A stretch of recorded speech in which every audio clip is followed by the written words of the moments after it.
Because presumably if you didn't do that, everything would just go bang.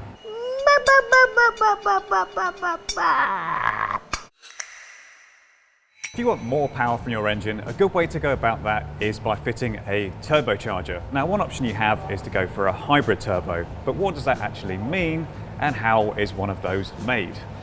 To find out, Matt and I are here at Turbo Technics. I'm going to find out how they're made. And I'm going to look at how all of that comes together. So what exactly does a turbocharger actually do? In simple terms, your turbo is made up of two systems, your compressor and your turbine, and then these are joined in the middle by this shaft and bearing system here. So on the turbine side, we have hot exhaust gases coming out of the engine. The turbine extracts all this energy from the pressure and from the heat, transmits it through the shaft to spin up the compressor. Your compressor sucks in the air from your air filter in your induction system, chucks it out through the internal scroll in the compressor housing, and then this goes off to your engine, which increases your power. Your oil feed runs in from the top, feeds the two journal bearings here, which keep the shaft nice and central, and feeds the thrust bearing at the front, which stops the shaft and wheel assembly moving forwards and backwards. And then that runs through the bottom. So we have the most conventional control system on this turbo, which is a pressure-fed pneumatic actuator. So that takes boost pressure from the compressor. As the pressure increases, the diaphragm and the piston in the actuator move, which in turn opens the wastegate on the turbine side, and that bleeds the exhaust gases away to reduce the pressure, reduce the turbo speed and reduce your boost. Because presumably if you didn't do that, everything would just go bang. The original hybrid turbos get their name from just mixing and matching parts. What we do now is change various parts in the turbo, put new parts in, we might modify some of the original parts, and then that creates your hybrid turbo. There are actually different levels of hybrid turbo, aren't there? So could you talk us through what we have here? So down here we've got a couple of examples of your most basic hybrid. So both of these have got enlarged compressor wheels with reprofiled compressor housings to match and upgraded thrust bearings. So we like to take things a little bit further. All of these have completely redesigned bearing systems. This turbo here has a completely different core and a new compressor housing. Finally, we have the God tier turbos. So what's going on here? In our bespoke performance hybrids, there are no reused parts from the original turbo. This gives us the freedom to use whatever bearing system we like, use whatever upgraded parts we like from all sorts of different turbo types, as well as making our own parts to get the job done. So the benefit of these turbos is that it gives you uncompromised performance, but they still fit onto your car as the original turbo did, without the expense of changing lots of parts to make them fit. And now a shout out to this week's sponsor, Raid Shadow Legends. Raid Shadow Legends is an epic fantasy battle game where players collect artifacts and gems to level up and unlock new features and rewards. The stronger you become, the better champion you'll be. For the index screen, you can head to the portal and summon champions. My favourites are Rocktooth and Grumbler. Upgrade your champions in the tavern, and when you're ready to battle, you can team up and fight against the clan boss, battle against each other in the arena, or embark upon a campaign. I love the amazing graphics that really immerse you in the fantasy experience. It's no wonder it's been downloaded 15 million times in the last 6 months. New players will get 100,000 silver coins and this awesome champion, Hexweaver, a formidable character who will kickstart your quest for free. These rewards are only available for 30 days through the link in the description. So get downloading, find your rewards in the game inbox and get battling. See you out there and good luck. Right, so we've done enough talking. Now let's get to the exciting part. We've got this housing, so let's get it machined and see how that works.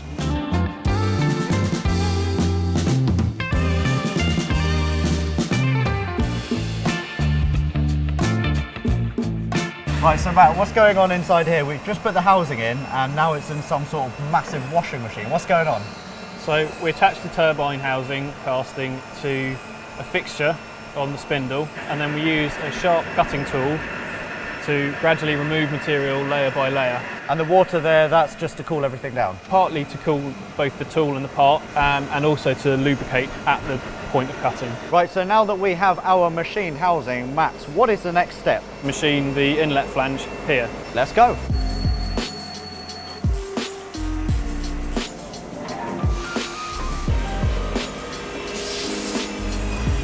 So here is one we made earlier. Matt, tell me, what exactly has happened? It looks very different and we've got some holes as well. In this operation, we're machining the inlet flange face, nice and flat, putting in this clearance cut here, the holes to fix it to the exhaust manifold, and then machining the groove for the exhaust gasket, or firing as some people call it, here.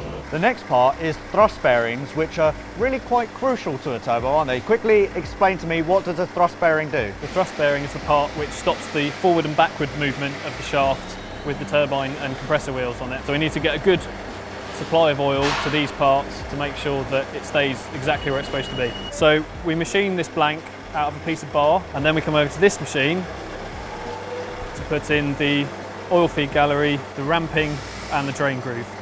And the drain groove is alongside here, and the actual oil supply goes through that tiny little hole there, doesn't it? Right, so we've machined the turbo housing, we've had a look at the thrust bearing, and now we're having a look at the back plates of the turbo and the compressor wheel, because this is standard, this is a larger compressor wheel. As you can see,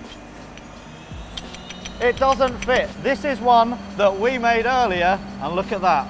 Oh, glorious. So let's see how that process happens.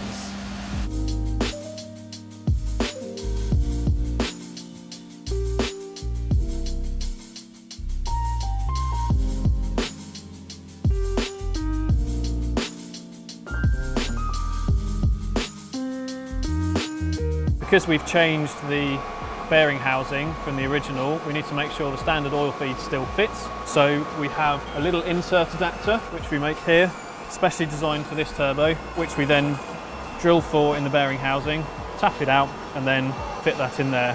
And here's one I made earlier. So that will now fit the standard oil feed. Because we know what drilling looks like, we're not going to show you that. We're going to move on to the next thing, which is even more awesome. I don't know what it is. What is it? Welding. Welding! Let's go welding. Wrong way. So the key component is your wastegate valve, which is this part here. That's going to cover up the bleed port or the wastegate port so that you can build up the boost pressure. So the next major part is the arm, which connects to the valve. That goes through the turbine housing, supported by this bush, and then you have your crank arm and your crank pin, and then these are attached to the other end of the arm and joined to the actuator, and then when your actuator opens, that allows the valve to open. And then you break the law. And then you obey the speed limits rigidly. You heard it here first.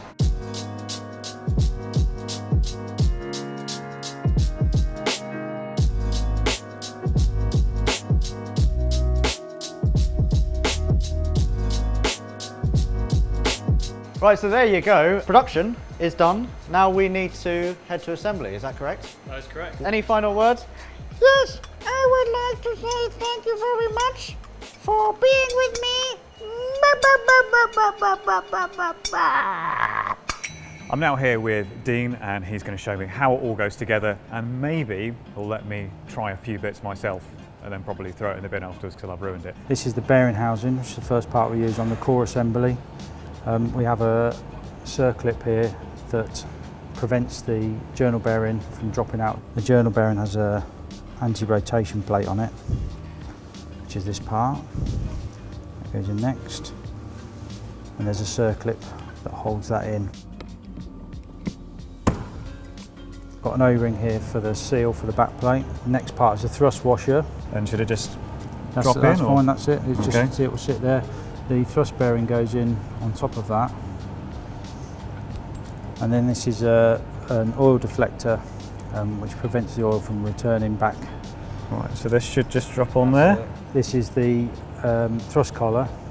It has a small piston ring on it. And put that piston ring onto that collar, and then this will go into the back plate, and then that goes onto there. So your core assembly is nearly done now. Turn it over. We've got like a heat shroud, protects the back of the shaft. This is obviously a shaft wheel. So that's should just drop into there now. So this is our billet compressor wheel.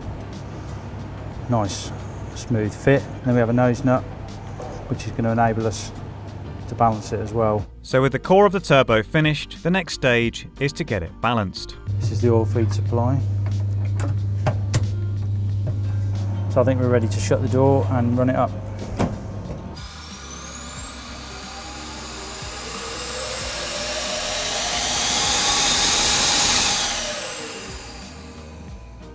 The red part is the imbalance of our core. Take a grind off the front of the nose nut.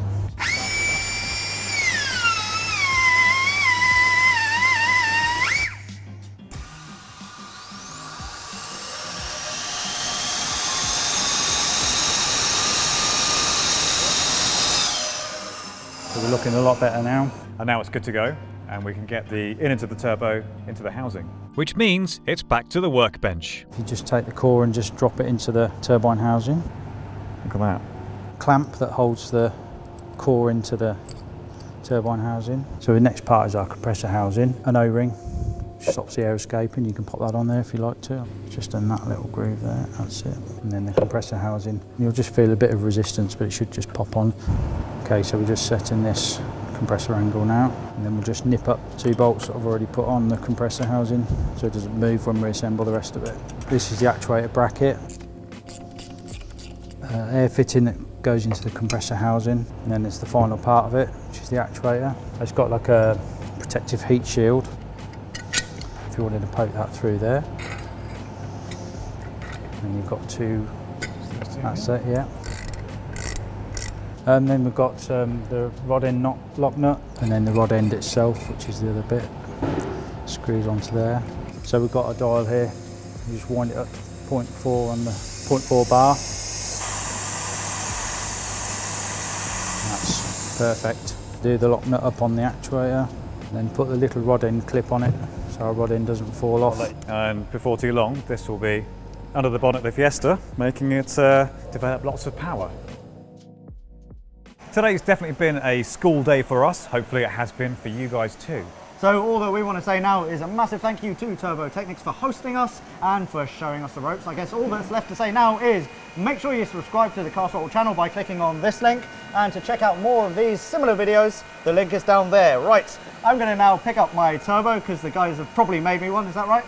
No, no turbo. Getting blank looks and shake heads. Right, I'm going to take the bus. See ya. Bye.